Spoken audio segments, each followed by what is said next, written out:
Bismillah ar-Rahman ar-Rahim. Assalamu alaikum. Welcome to Newsroom. I'm your host, Omar Khalid. But today is the 2nd of February 2022, and these are the stories that we'll be discussing during the course of our show. We'll begin, ladies and gentlemen, with the visit of our Prime Minister Imran Khan to the People's Republic of China that begins tomorrow. It's a 4-day official visit. He will be attending the official opening ceremony of the Winter Games in Beijing, and it is also expected that he'll be meeting key personalities from the Chinese government as well to further enhance the bilateral cooperation and collaboration between the two friendly countries. This is going to be our leading segment of the day. Our second segment, ladies and gentlemen, concerns the Naya Pakistan Qaumi Sehat card program that has been launched by the government of the Pakistan Tehreek-e-Insaf. Our Prime Minister was also recently in Punjab, in which he talked about the different aspects of this Sehat card. What is in fact the Sehat card? Who stands to benefit from it? Who started this concept, and to which extent can one benefit in different spheres of health from this Sehat card? We'll be talking with the CEO of the Sehat card in our second segment. Then, ladies and gentlemen, we'll be talking about Amnesty International that on Tuesday has called Israel as an apartheid state that treats Palestinians as an inferior racial group. Now, of course, this is again joinder to all of the other human rights organizations that have also severely criticized Israel for the way it is tackling the situation and the way it is also handling the Palestinians.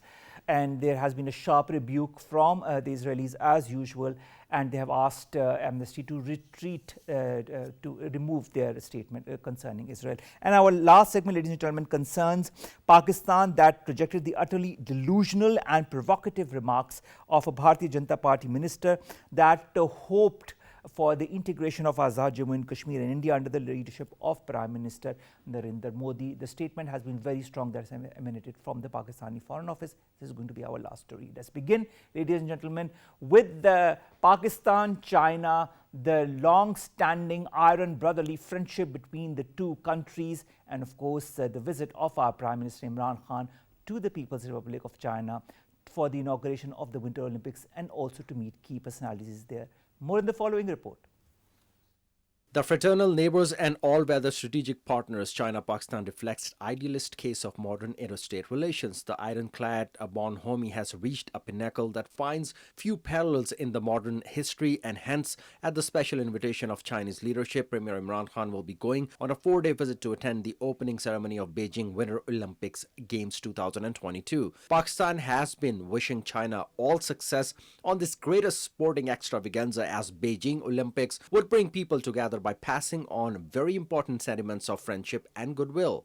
Eulogizing Beijing Olympics as a global event, Ministry of Foreign Affairs praised meticulous arrangements made by Chinese government and stated that the Olympic Games foster mutual understanding, inclusivity and friendship among the people of the world, signaling renewal of bilateral commitment to take the ironclad partnership between Pakistan and China to new heights. Prime Minister Imran Khan's visit would also mark the culmination of celebrations commemorating the 70th anniversary of the establishment of diplomatic relations between Pakistan and China. And its bid to further cement the bilateral ties, Prime Minister Imran Khan is expected to hold talks with China's President Xi Jinping and Prime Minister Li Keqiang, besides signing myriad bilateral accords. Prime Minister Imran Khan has been personally taking briefings on progress of CPEC projects, as China-Pakistan Economic Corridor represents one of the promising aspects of Pak-China multifaceted bilateral relationship. Pakistan's decision to attend Beijing Winter Olympic Games has immense foreign policy significance and illustrates a resolve of both countries to collectively brave the rigors of complex geopolitical environment.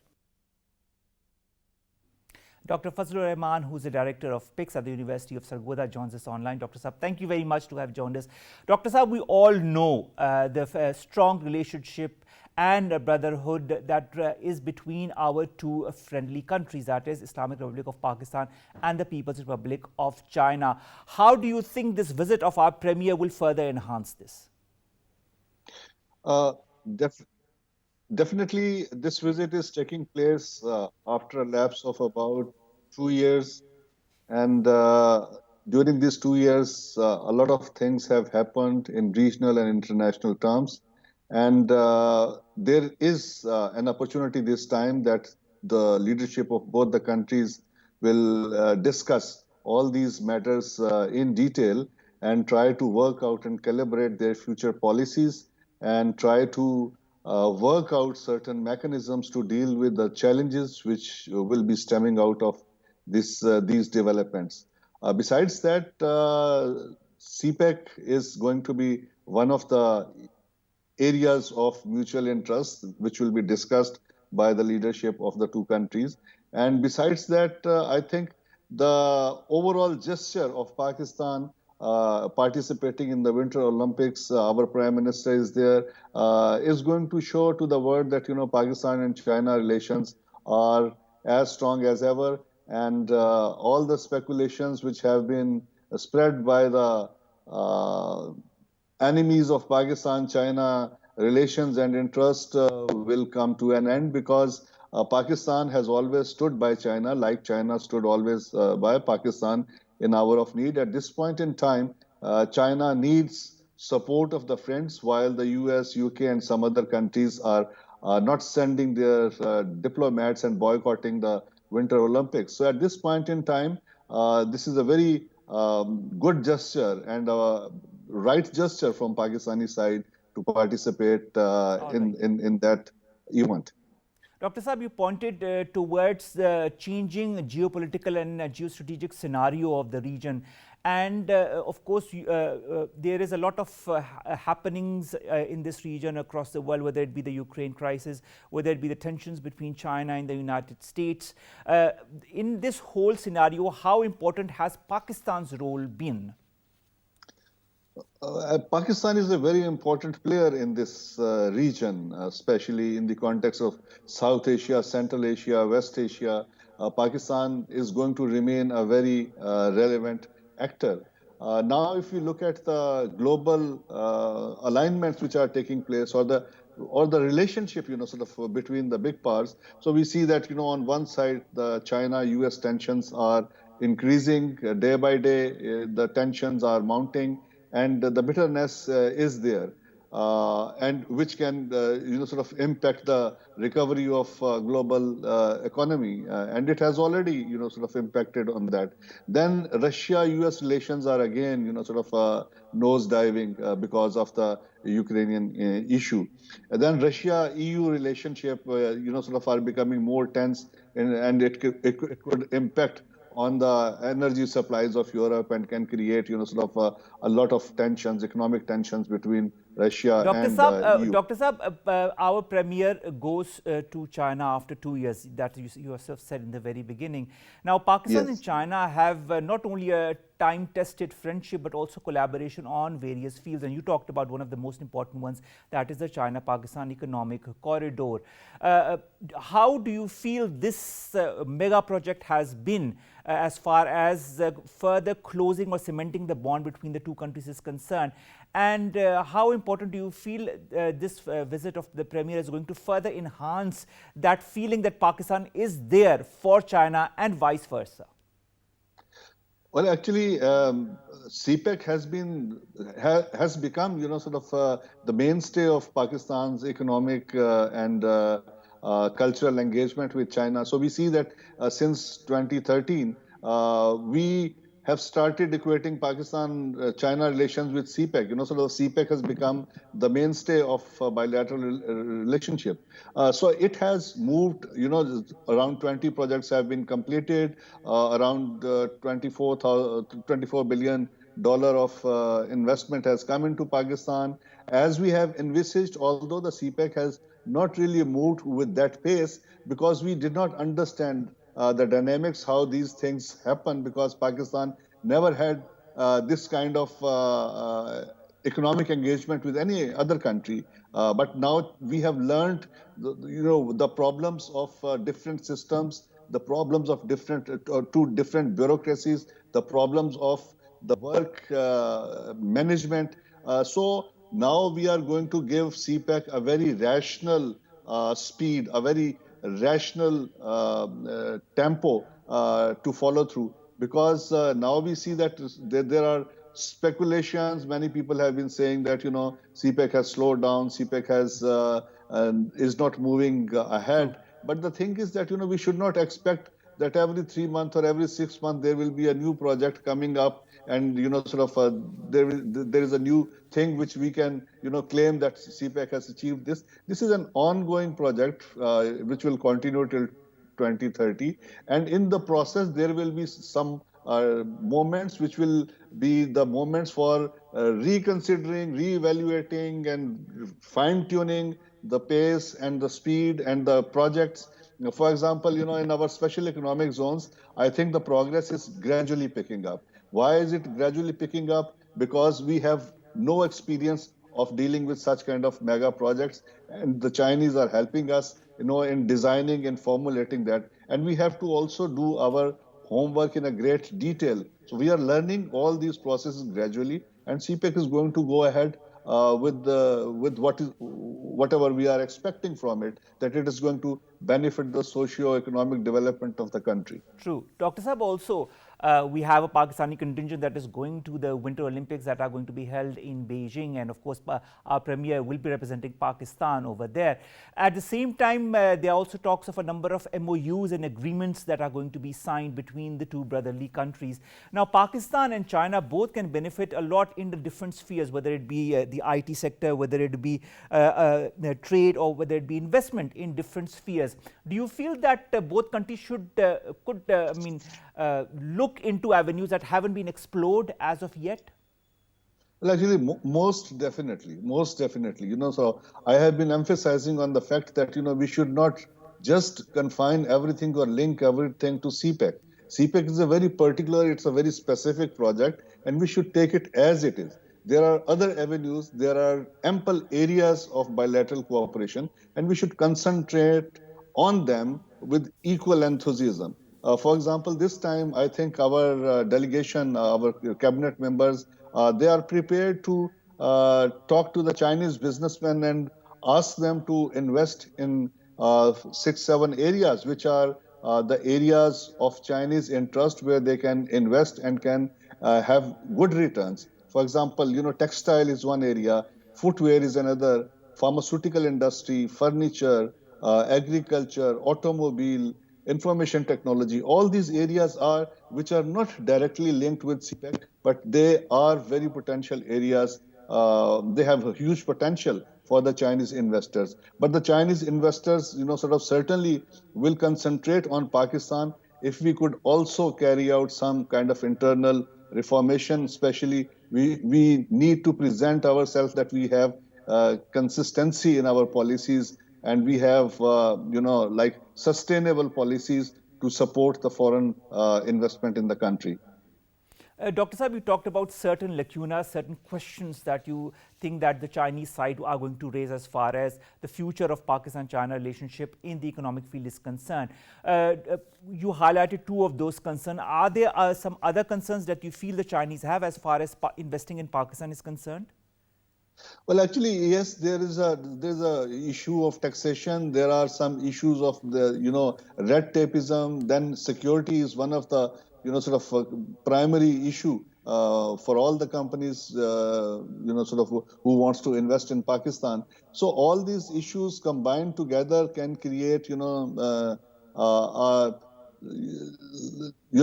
situation where perhaps the investors will be a little bit reluctant. And we can very easily remove all these bottlenecks and can, create an environment by integrating our different policies and trying to present a very holistic policy which covers all the, areas of their concern. Dr. Saab, also Pakistan and China have both combated COVID-19 to a large extent. If we remember well, China was the first country that sent the vaccines to Pakistan. We began with Sinopharm, then Sinovac as well. How important has been this fight against this pandemic for both the countries? Well, actually, we were, totally taken aback. We were unprepared, or rather ill-prepared. China was also not expecting that this pandemic could spread to that magnitude, to that extent. But they had the capacity and the ability to move, very fast. And President Xi Jinping himself monitored all the, anti-COVID operation in the country, and he was informed, sort of day in, day out about what is happening, and it was his direction and his vision that really, sort of allowed and enabled China to not only to deal with this pandemic domestically, but also to look and help outside China. And so China's role has actually gained China a great deal of respect and influence globally on its role during the pandemic spread. Dr. Saab, Pakistan and China have also celebrated 70 years of diplomatic relationship. This relationship has only seen highs for the most of the time. If you look back at these 7 decades, what would be the highlights in your point of view of this cooperation and this friendship? I think that the basic principles that we have been following in all these years has been non-interference into each other's affairs, respect for the sovereignty of each other, and cooperate with each other and try to help each other in the hour of need. So these principles have really helped us to consolidate the foundations of our bilateral relations. And besides that, we see that on every event when there is a need, sort of, for example, in Pakistan, there are flooding, earthquake; in China, Sichuan earthquake and other natural calamities, Pakistanis have sent everything that they had, especially the tents. And similarly, the Chinese have never stood back. They always came forward to help Pakistan. But I think that consolidation of institutional relationship, I would say that has been something which is very important. For example, the 2005 Treaty of Friendship and Peace and Good Neighborliness between the two countries is a hallmark of our bilateral institutional understanding and relationship. Besides that, we have been able to sign free trade agreement with each other, and that is is being practiced now. The second round of FTA has been signed and agreed upon, and this agreement in services is there. But I think that despite all these institutional linkages and frameworks, we have not been able to benefit to the tune or to the magnitude that we could have by all these institutions that have been established over the years. That's a very important point, and I'd like my last question to be exactly on that. On the eve of the departure of our Premier to the People's Republic of China, what, in your point of view, are the key points that could take this relationship, cooperation, this brotherly ties that exist between the two countries forward?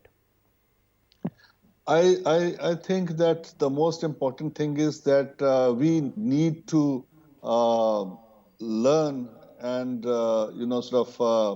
honor the commitments and the agreements and the MOUs that we have been signing over the years.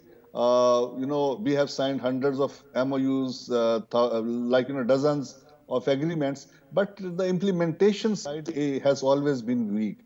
And I think that we need to improve upon the implementation side of all these agreements, because they are very important agreements and MOUs. They are very useful, and they can really deliver, and they can make a difference in terms of our bilateral relations. So I think that confidence that we should have in terms of agreeing to something and implementing it and taking it to the finalization, and the net result should benefit both the countries.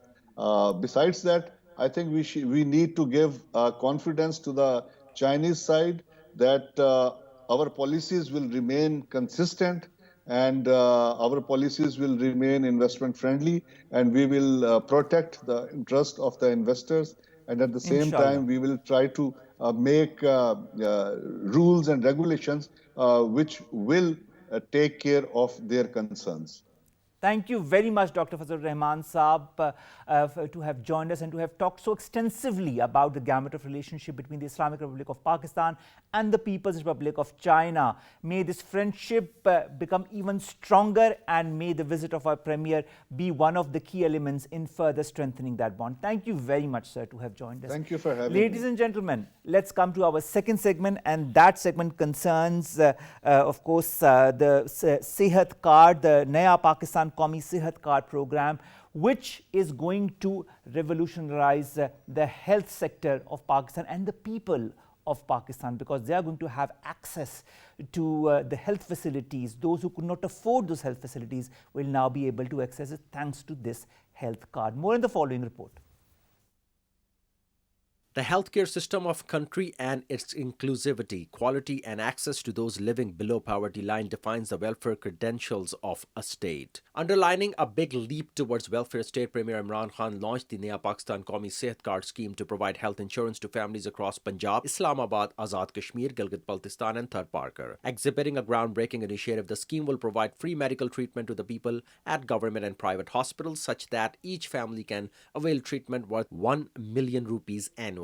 According to official website of Sehat Sahulat program, the disease covered includes cardiac surgery, diabetes, accidents, cancer, kidney disease, gynae, thalassemia and other diseases. While explaining contours of this landmark initiative, Prime Minister Imran Khan revealed that this is not just a health card but a healthcare system, as the health card scheme would put pressure on government hospitals to raise their standards, and government will also facilitate private hospitals to venture into rural areas. Premier Imran Khan termed it a very ambitious project by citing that the rich and poor will both have free health care for the first time in the country. If implemented in its full form, this initiative has the capacity to be a life-changing facility for millions of people who live under the official poverty line, or those who, despite having a regular income, have a great difficulty dealing with the exorbitant costs of quality medical treatment.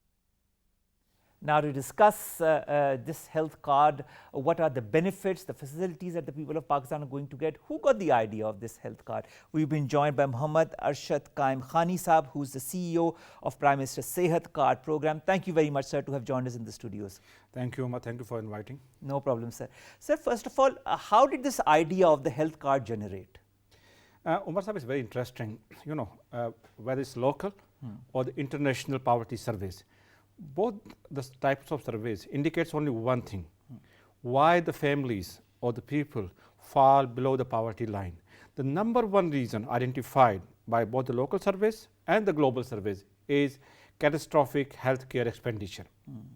So 5-6 years ago, when the KP was ruled by current Prime Minister's government there, and at federal level also, there was a pilot project started with the health project. Let's bring in some health card, some health protection medium through which we can save the people from the catastrophic healthcare expenditure.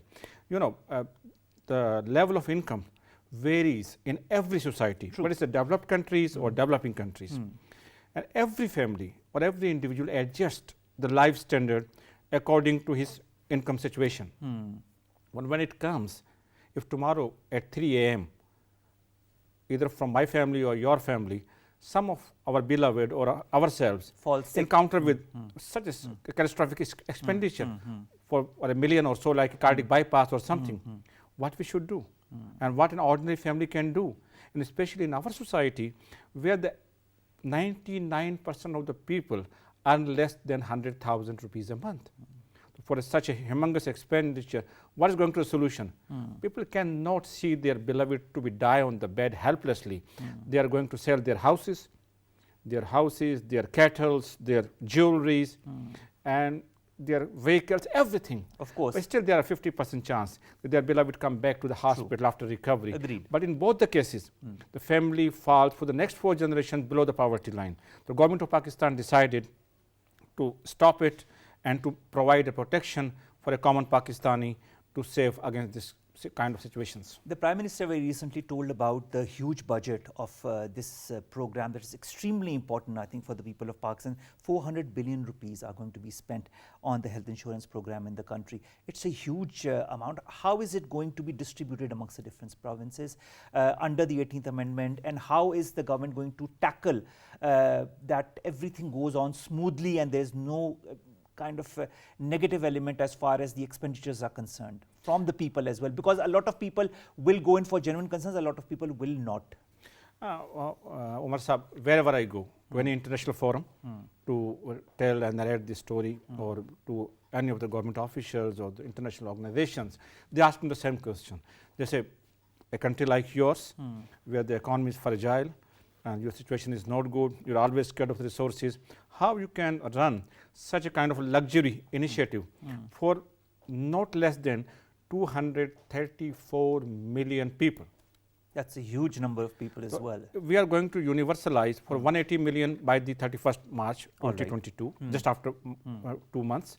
And after 3 months, I think Balochistan will join. The remaining province will be the Sindh only. And they are likely to join by the year end, hopefully. All right. So then we will be the first nation on this planet of 234 million size who is going for a 100% state-funded health insurance system. This will be a unique honor for us being a nation. Definitely. But having said that, from where this money will come, everybody asks me. 400 for Punjab, another, let's say 60 or for the federal areas, another 60, let's say for the KP, which are almost around 520, 510 million plus. But this is a 3 years bill. But the average, the annual cost for the health insurance program is amounts to almost currently is 180 billion rupees 1 year for all 3 territories just mentioned. And for the whole of the Pakistan, if I involve the Sindh, cover all the Sindh, all the Balochistan and rest of Pakistan as well, the total hospitalization insurance bill amounts will be around 220 billion rupees only. All right. Having said that 220 billion per year, the Pakistan's current healthcare budget for 4 provinces, 2 regional governments and 1 federal government amounts to 800 billion rupees. So out of 800 billion rupees, I just take out 220 billion per year to provide every Pakistani with the health card. Still you have 550 plus billion rupees remaining for you to provide the OPD coverage, for preventive health, for the vertical programs. So frankly speaking and honestly speaking, there is no scarcity of the resources. It's all about prioritization and so generalization of the resources. That is so true. And you know, the Prime Minister also recently said that it's going to revolutionize the country's health sector. And I totally agree with him on this. How can one get access to this card? That's another common question. Masses left and right ask everybody who is associated with the healthcare organization in any way. The great thing done by the government is we do distributing few of the symbolic healthcare cards that you've seen on the television screen by the Prime Minister of Pakistan otherwise, but that's just a symbolic distribution or more an awareness tool for the few of the citizens. But for the convenience of an ordinary person, we have converted their Shnakhti cards or Qawmi Shnakhti cards or CNICs into the health cards. All right. For example, from January 1st, 2022, the Islamabad territory universalized cover means everybody who has on his computerized national identity card a permanent address of Islamabad, he is covered under the health card scheme. Automatically? Automatically. He just needs to show his or her Shnakhti card at the hospital counter and he will get the treatment. Very simple. Speaking of the hospitals, can the people go to any hospital in the city, or are there specific hospitals that cover this health insurance? There are specific hospitals across Pakistan, 700 plus hospitals with both public sector and private sector. All right. Almost currently 70% are the private sector hospitals, around 30% are the public sectors. And with the passage of time, more public sector hospitals will join. The purpose is to ensure a common man a real service. Right. Public sector was not performing so well during last 2, 3, 4 decades. It was losing the trust of the common man. This is why those who can afford, they used to walk in to the fancy private hospitals, get the treatment, pay the hospital and walk away. But now this is the first time government of Pakistan has given a choice for the poorest of the poor, of course, to take the Shnakhti card or his health card, walk into a decent private sector hospital, get the treatment and walk away without paying a single penny. It's a cashless treatment, cashless experience. From beginning to the end, and there will be no hassle whatsoever. No hassle, and nobody is going to touch the currency. All he needs to show the Shnakhti card, get the treatment, but the treatment is covered on the hospitalization treatment. All right. From admission to discharge, he has to pay nothing. All right. And then he has to confirm the service feedback as well, whether if he is happy or not happy. If he is not happy, we may not pay the claim to the hospital. All This is the right. first time we've given the voice to a common patient. That is very important, to give the voice to a common man so that he feels that he is protected by the state. I mean, that I feel is extremely important. You said people who can go with their CNIC or the national identity cards. What about the minors? Bay form. All right. As you said, mentioned the state. So you must have remembered during the lawyers' movement, our famous lawyer, Etazad Hasan, he used to sing a very nice common song, Riyasat Hogi Maa Ke Jaisi. So Alhamdulillah, in the last 75 years, now our state, our nation, our government, our leadership is providing a motherly attitude to a common person. At least this nation of 234 million sleep a peaceful night. That is so important. Okay, if tomorrow morning something happens, myself or my beloved will not die helplessly for not having penny in the pocket. All right. Finally, Mr. Qaim Khani Sahab, as far as this whole huge amount that is being given to the different provinces under this health scheme, do you feel there is going to be any taxes that are going to be put to the common man or on the common man, or are there going to be some bonds that are going to be issued against this? Nothing. As I said, current healthcare budget is 800 billion. Out of this, if we cover everybody in Pakistan, we just need 220 billion. This money, or even more than this money, was already being used for the inpatient service in the public sector hospital. Right. But the system was not able to deliver the service to a common man. We just changed the medium with the lesser money resources from our existing healthcare budget. We don't need to impose currently no extra tax or nothing. We're just utilizing our current healthcare resources. All right. You talked about the hospitalization. You said that it's going to cover uniquely the hospitalization. Is it also going to cover the, if you go for any emergency care to the hospital, will it also cover that, or does it only cover if you go to a hospital for some kind of an surgical procedure or non-surgical procedure and you get admitted there? Sir, in any case of emergency situation, you can rush to a panel hospital. They will give you either first aid if it's a small thing, and if there's something serious, they will get you admit, and every single penny, right from the emergency till your discharge, will be paid by the health card. What is the limit of this health card per year? What is the amount that a common man has access to per year for his health care? If I do an oversimplification, Omar Saab, please. So it's 1 million per family per year as a face value. But if you ask me, Arshad, what is the purchasing power of this 1 million? It's around 3 million rupees. All right. The reason being, if you or me or anybody else go in a private market, hospital, and to try to seek a cabbage, for example, bypass services, it will amounts you 10 to 12 lakh rupees. But within our card, you can take, God forbid, if needed for the same family, 3 bypasses. Oh, because we get the best prices, being the biggest purchaser of the healthcare services. So this 10 lakh is actually not 10 lakh. It had a purchasing power almost for 3 million rupees. This is good enough for an ordinary family for the full year. All right. And you talked about Islamabad, that is now fully covered under this program. What are the other cities as we speak, as of today, that are completely covered? Sir, Islamabad is covered, KP is covered, FATA is covered, AJK is covered, Tharparkar district of Sindh especially covered on the direction of the Prime Minister of Pakistan. Out of 9 divisions of Punjab, 5 divisions including Lahore, DG Khan, Saiwal, Rawalpindi, and yesterday Bahawalpur, they are also covered. The remaining 4 divisions will also be covered by 31st March 2022, and also from next week onward, the whole of the GB will also be covered. So minus Balochistan and minus Sindh, whole of the Pakistan amounting around 185 million people will be covered. And Balochistan, as I mentioned earlier, will join in the next 3 to 4 months, and Sindh is likely to join by the year end. Now, you're the CEO of this very, very important and prestigious program, because I feel it's very important for the people to have healthcare benefits, and that is how people feel that, you know, they belong to a country, because the country is giving them back what they give in different fields. In different areas of Pakistan, where of course all of this facility will be opening, will there be any proper control? Will you be sending people from your organization to the different hospitals to see if the people are being taken care of properly and if the health card is being properly utilized? The question you're asking, Mr. Omar, is related to the monitoring of the program. Yes, we do. The insurance company, they have set up in every single panel hospital which is more than 700 currently, and we are going to increase another 300 in the next 2 months. It's going to be 1,000 hospitals across Pakistan. You can take treatment anywhere. If you are from GB, you can take treatment in Karachi. If you are from Karachi, you can take treatment in Nawabshah. Well. Because you can travel, you can migrate.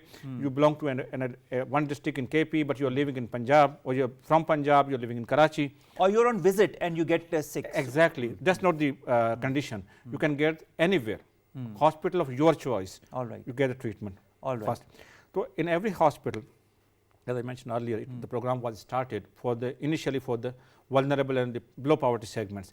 For a poor person, but he doesn't have the, must say, courage to even put a step in a decent post shop. He is hesitant. How he feeling so hesitant when he's going to enter into a posh hospital. Exactly. For his hand holding, for his identification. And there are so many white collar people as well who do not want to say in which state they are. So for them, it's also a good blanket as far as this health card is concerned. Exactly. So we provided a hospital counter which ensure if Omar Saab entering the hospital, he's a real Mr. Omar. He will verify with the hospital, with the NADRA record and everything, and then you will be entered in the hospital. Then within 24 hours, your district medical officer will visit you just to ensure you are the same gentleman or same lady, and you are really required the medical services mentioned and recorded by the hospital. Then at the time of discharge, there will be discharge interview. If you are a female, it's audio interview. If it's a male, it's a video interview. Oh, all right. Even countries like Germany, which are the oldest health insurance nations in the world, more than 200 years, Germany is health insured nation. Even they don't have such kind of mechanism. And after you discharge, you go back to your home, and there is no influence on you of the hospital. Then after a week or 10 days, you will receive another confirmation call from a third party NADRA call center. They will ask you, Mr. Omar, did you really got this treatment? If you say no, there is a complaint launch, and the complaint has to be addressed within 24 to 36 hours. Have you paid any single penny? If yes, this complaint will be launched there. So much so, even we managed to get refund the people 15 rupees. We worked till that extent. And then we ask, have you got the real care and real behavior from the hospital staff? If yes, it's great. If no, again the complaint will be registered. All right. At every moment, at every step, we give the voice to the end user. And without his confirmation, we don't give anything to the hospital. That's interesting. One more, two questions, in fact, very small answers if it's possible. Firstly, you talked about the specific counters for this health card. Where will these counters be located at an easy place to access? Because you know, when you're sick or you have an emergency, you don't think of going to the right code. You just go to the counter that you first see. At the very front, at the very front of the hospital, the main reception area. All right. It's easy to access. The first thing you will see is Sehat card. All right, all right. I've heard about texting the 8500 number with your CNIC number as well to ascertain whether you are eligible for this for the health card or not. And of course, I have to be very honest with you. I did that, and I did get that I was eligible for that. Speaking of the 1 million rupees that you talked about, what you said per year. So when does that year start? In fact. 31st March, January 1 to 31st March. Okay. That is the starting period for different divisions, different regions. Okay. But for the sake of simplicity, January to December. All for, right. for common man's understanding. Okay. 850 just give you, when you text your CNIC without dashes to 850, it confirms you, A, you are registered, and how many of your family members are registered. One message I wish to give to the nation through your show. Please. Please, for God's sake, register your kids, register your wives, our sisters and our daughters in the NADRA. And especially, there's a big challenge for new couples. When somebody gets married, they have to register their spouse, whether it's a bride or groom. They need to go to NADRA. It's very simple and very cheap. Maybe they charge you 100 rupees or something, and they get you mention the marital status of Mr. Omar and Mrs. Omar. So after that, the lady or the couple will be entitled to get the maternity services. All right, that's interesting. Every single day at hospitals, we encounter scenarios where a lady, our daughter or sister, she arrives for a maternity service, but when we check the NADRA record, she is still covered under the father. So As per another record, she is not married. So we cannot give a married maternity services to a non-married daughter. So for God's sake, our new couples, before you go honeymoon, or you go to the honeymoon, at the honeymoon center, other centers are available. Of course. Please get registered yourself. Because that is for their future as well and for their health as well. Thank you very much, Muhammad Arshad, Qaim, Khani Saab, to have come all the way to our studios and to have talked about all the aspects of this very, very important health card initiative that the government has launched. Because for the common man, for even people like myself, it gives you that sense of association with your country, and that your country is taking care of you. And I think that is extremely pertinent and important in these times, especially of COVID-19 as well. So of course, we wish you all the very best with this program, and we hope to see more and more people being covered by it and more good stories, success stories coming out of this health card. Thank you very much, sir. Thank you, Masab. Thank you very much. That was, of course, CEO, Prime Minister Sehat Card Program, Muhammad Arshad Qaim Khani Saab, talking to us live in our studios about this very important initiatives by the government for the health insurance of the common man. Let's come very quickly to our last two stories, ladies and gentlemen. And the first concerns Amnesty International, that has termed Israel an apartheid state. I mean, that is nothing new. We know that it is that, but and other human rights organizations have also talked about it. We have had huge reports come out of as far as Israel is concerned. But as usual, even Amnesty, when it comes out with a report that like this, it is debunked and of course refuted by the Israelis. What can they do? What can they say? Because they are the actual perpetrators of this barbarism in Palestine, and the way they are treating the Palestinian people is something that needs to be highlighted even more and more, so that the pressure can be mounted on them, so that they can reverse what they are currently doing. And also countries like the United States of America need to be more proactive as far as pressurizing Israel to shun such activities. Let's now come to our last story, ladies and gentlemen, and that concerns India. Of course, when we talk of Israel and India, they are more or less on the same path. India with Indian illegally occupied Jammu and Kashmir. Now, there is an Indian minister from the Bharatiya Janata Party, Minister Kapil Patel, at an event expressed the wish of seeing Azad Jammu and Kashmir integrated in India by the year 2024. This and such a statement has had a very strong reaction by the Foreign Office in Pakistan. Pakistan has rejected this utterly delusional remark about the integration of Azad Jammu and Kashmir in India. Foreign Office also said that it is habitual of political figures in India to drag Pakistan into domestic politics to divert public attention. And of course, we all know what is happening in India, whether it be in the barbarities in IIOJK or whether it be the way they are treating their minorities.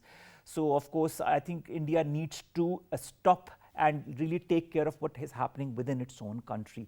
With that, we come to an end of today's newsroom. We'll see you inshallah with news story segments that pertain to us, you and Pakistan. In the meantime, stay safe, follow the SOPs and get yourselves vaccinated. Allah Hafiz.